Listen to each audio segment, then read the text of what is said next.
Hello everyone. The war will justify everything. To make this catchphrase even more relevant, let's extend it, and we'll write off everything. Against the background of the fighting in Ukraine, local authorities are calling on the world community to sponge out all the country's debts accumulated to external creditors. Such appeals were made by the deputy of Verkhovna Rada Yulia Tymoshenko and the head of the accounting chamber Valery Patskan and various bloggers and public figures. It is alleged that since the beginning of the coronavirus pandemic, the IMF has already written off the debts of 25 countries. As for Ukraine suffering from Moscow's military aggression, it goes without saying that the concessions will be made to it. The timing is truly the most opportune. To the sound of shells exploding, Ukrainian business and the state will improve their financial affairs. As for the ordinary working Ukrainian, who is carrying on his shoulders debts for education, housing, medical treatment, then of course, no one will say a word to the banks for him.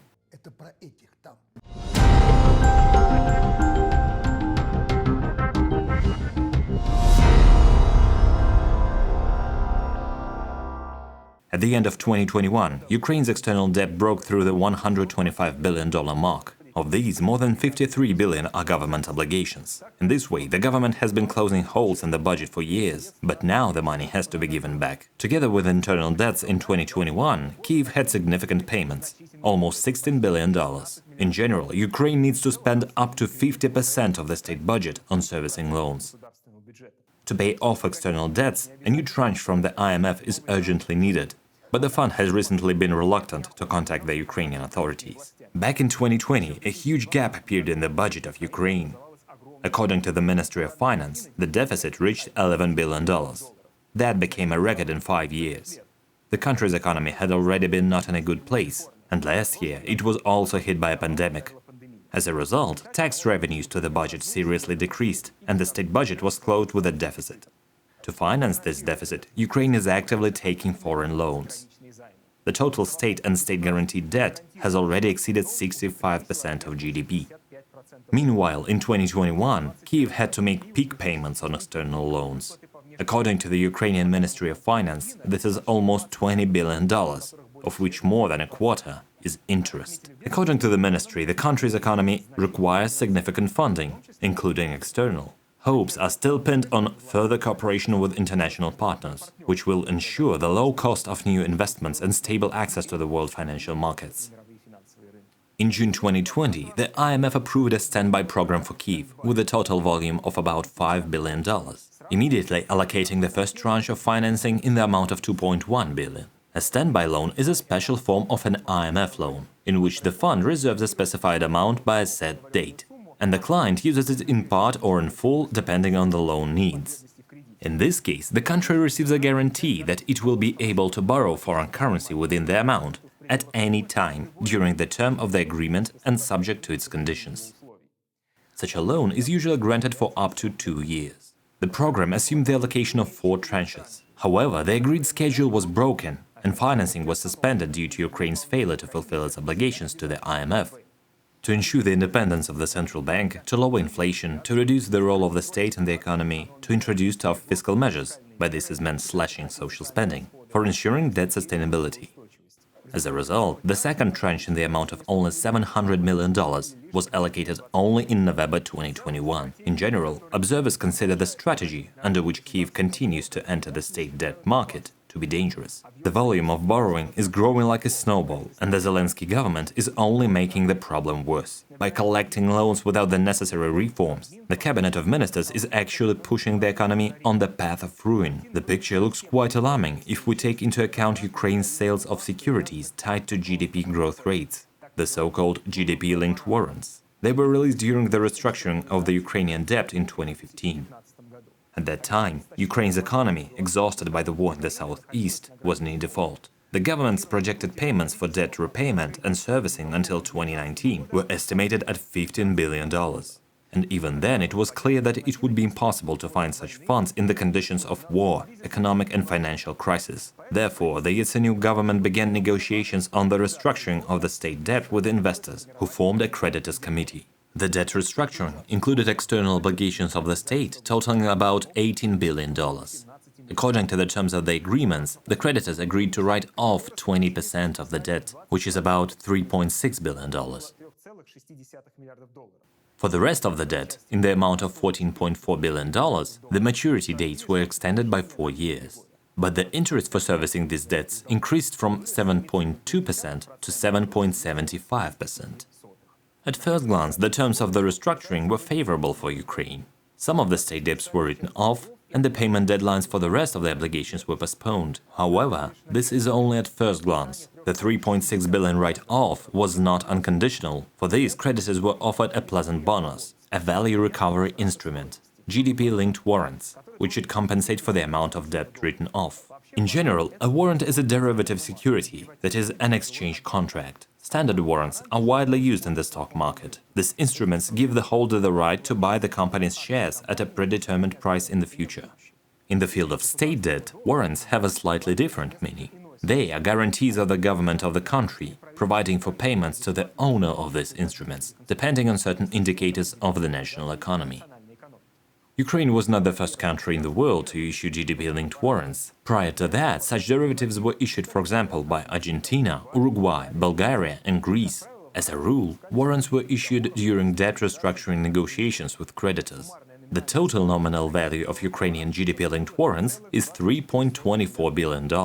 The warrants will expire in 2040. According to various estimates, the total volume of payments on this instrument before the end of their validity period may exceed the face value by dozens of times. According to the conditions of the application of Ukrainian warrants, payments on them begin to be made only after the volume of GDP exceeds $125.4 billion. The national economy reached this indicator back in 2018. Then the GDP was more than $130 billion. The first warrant payments, which began in 2021, are for 2019. Ukraine makes these payments with a time lag of 2 years. That is, payments for 2020 should take place in 2022, and so on until 2040, when the last payment for 2038 will take place. Warrant payments are tied to GDP growth. The amount of annual payments also depends on GDP. It is calculated as a percentage of the country's GDP. The alignment is as follows. If the country's economy grew by less than 3%, inclusive, in the reporting year, then the amount of payments will be equal to 0. That is why there will be no payments on warrants in 2022, because in 2020 Ukraine's GDP fell by 4%. If the GDP growth rate is from 3% to 4%, then the amount of payments rises to 15% of the amount of growth over 3% of GDP. For example, if GDP grew by 3.5%, then the amount of payments is calculated from 0.5% of the GDP, 3.5% minus 3%, and will be 15% of this amount, that is 0.075% of GDP for the reporting year. If GDP growth rate exceeds 4%, then the amount of payments will be 40% of the amount of growth over 4% plus payments for GDP growth from 3% to 4%. Payments on these securities grow with the improvement of the situation in the economy. But such a scheme puts Ukraine's shaky national economy at risk. Regarding the amounts of payments under Ukraine's GDP-linked warrants, there is a certain limitation. They cannot exceed 1% of GDP. However, this restriction is temporary and will only be in effect until 2025. After that, the amount of payment will not be limited, and this creates big problems. Indeed, in the cases of Greece and Argentina, under the conditions of circulation of GDP-linked warrants, they set an upper limit on the amounts of payments. In the case of Ukraine, this limit will be valid only for the first 4 years, and then this instrument will turn into a kind of tax on economic growth, which will annually put pressure on the budget and the hryvnia exchange rate, because these payments are made in foreign currency. According to calculations of 2019, if the average annual GDP growth by 2040 is 3.5%, the total amount of payments under GDP-linked warrants can reach $5.7 billion. That is almost twice the amount written off during the debt restructuring. The higher the growth rates of the economy, the greater the payments on GDP-linked warrants. Thus, according to a more realistic scenario, if Ukrainians' GDP grows by an average of 4.3% every year, the amount of payments will be $27.2 billion. Or if Ukraine in 2040 wants to reach the same level that Poland had in 2018, then its economy will need to grow by an average of 5.7% annually. This will lead to the fact that the total payments on GDP-linked warrants can reach an astronomical $82.1 billion. This is more than half of the country's GDP for 2021. However, it is worth considering that the economy of Ukraine had not had such growth rates for 10 years. And if things go on like this, it may well turn out that far-sighted Ukrainian officials were able to pull off the largest financial scam in the history of the country of the 21st century. In general, external debt is a big problem in modern Ukraine. The constant growth of borrowing from abroad by both private companies and the state has been an essential condition for the reproduction of the national economy. If in the early 1990s the country had practically no debts, by 2015 liabilities to non-residents exceeded 123% of GDP. What is the nature of this debt? Ukraine is a typical example of a peripheral economy that plays the role of a sales market and a supplier of cheap labor for the countries of the center of the capitalist system. And the further, the stronger the structure of the national economy adjusts to the place of the country in the international division of labor. Thus, the share of industrial production in the country's GDP has fallen from 50% to 20% since the 1990s due to deindustrialization. Agriculture has also shrunk to pitiful 9%. In the meantime, the share of trade, finance and services has been growing. Against this background, investments in the Ukrainian economy were constantly declining. The share of capital expenditures, that is, expenses for the purchase of machine tools, equipment, construction of buildings and infrastructure, fell from 30–35% in the 90s to 10–15% in the 2010s. The decline of industry and the lack of investment resulted in the rapid obsolescence of production facilities. In 2014, the indicator reached a critical level of 83% of depreciated capital, and even the subsequent revision of the accounting methodology did not improve the situation much. Of course, the degrading industry will cut demand for the achievements of scientific thought. Spending on research and developments in the country's GDP has fallen to 0.4% over the past decades. This is twice as low as in Russia and 5 times less than in the USA. It is interesting that the decline in investment and the decay of science took place against the backdrop of accelerated privatization. Here, Ukraine overtook even Russia. To this date, the state controls only 13% of the assets in the economy, and the public sector produced about 8% of GDP. Having taken into their hands the gigantic potential of Soviet industry, the private owners being far from turning Ukraine into another France, as local nationalists promised in the late 80s, threw the country into the impassable marsh. Thus, in terms of real GDP per capita, Ukraine in 2021 did not surpass the Soviet-era indicator, lagging behind 1990 by 13%. The collapse of the manufacturing industry increasingly deformed the sectoral structure of the economy. Ukraine's exports are dominated by raw material, agricultural products, ores, coal. Imports are mainly represented by machinery and equipment, medicines, electronics, and refined petroleum products. As raw material prices generally declined after the global financial crisis of 2008, the terms of foreign trade for Ukraine became less favorable. This is evidenced by the drop in the terms of trade index, which is calculated as the ratio of export prices to import prices. As this can be seen from the chart, it has steadily declined in the post-crisis decade. As a result, Ukraine has been living in a foreign trade deficit for many years. The current account balance, the difference between income and expenses in foreign economic activity, has been negative for many years. That is, the country's export revenues did not cover the cost of importing goods from abroad. So, for this reason, Ukraine has increased its external debt, taking loans from those countries whose goods it then bought. This situation creates a number of macroeconomic risks for the country. Firstly, the peripheral importing country is forced to borrow in the currency that the seller will accept. Accordingly, the debt also has to be serviced in the currency of the creditor, most often in US dollars or euros. In this case, the amount of payments on external debt directly depends on the exchange rate of the major currency. If it strengthens, then the debt service burden increases. Secondly, floating interest rates on foreign debt, under which the most national loans are issued, cause big problems. They make the country's economy dependent on the interest rate on international financial markets. For example, the London Interbank Offered Rate, or the primary rate in the United States. This problem became one of the traps for the periphery countries in 1982 and led to a crisis of non-payments. It became one of the strongest blows not only to the debtors themselves, but also to the entire global economy. A number of countries, including Mexico, Brazil and Argentina, announced that they were no longer able to service external debt.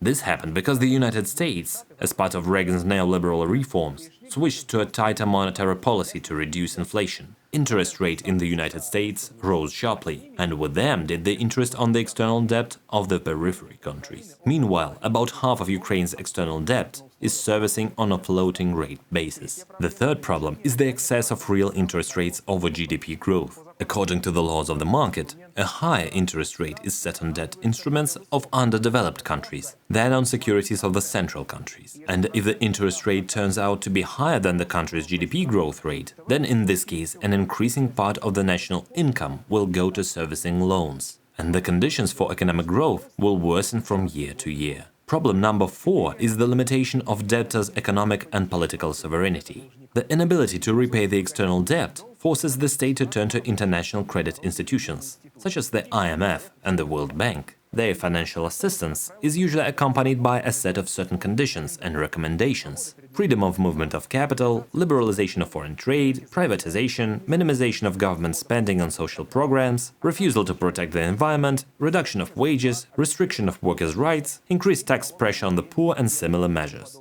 Following those recommendations is not only far from contributing to the growth of independence, stability and development of the national economy, but even more subordinates it to transnational capital. Finally, the fifth problem is that external debt, like any loan, does not make the country richer or poorer. It only allows to transfer the purchasing power of future incomes to the present. And if an external loan is taken in order to support the economy in a difficult moments and does not serve the cause of labor productivity growth, improving the sectoral structure of economy, then in the end it simply reduces the real incomes of the country and makes its economic situation even more difficult. In short, Ukraine is perhaps the best illustration of the concept of a failed state. The history of the Ukrainian economy over the past 30 years shows that traditional neoliberal recipes are by no means a guarantee of social and economic success.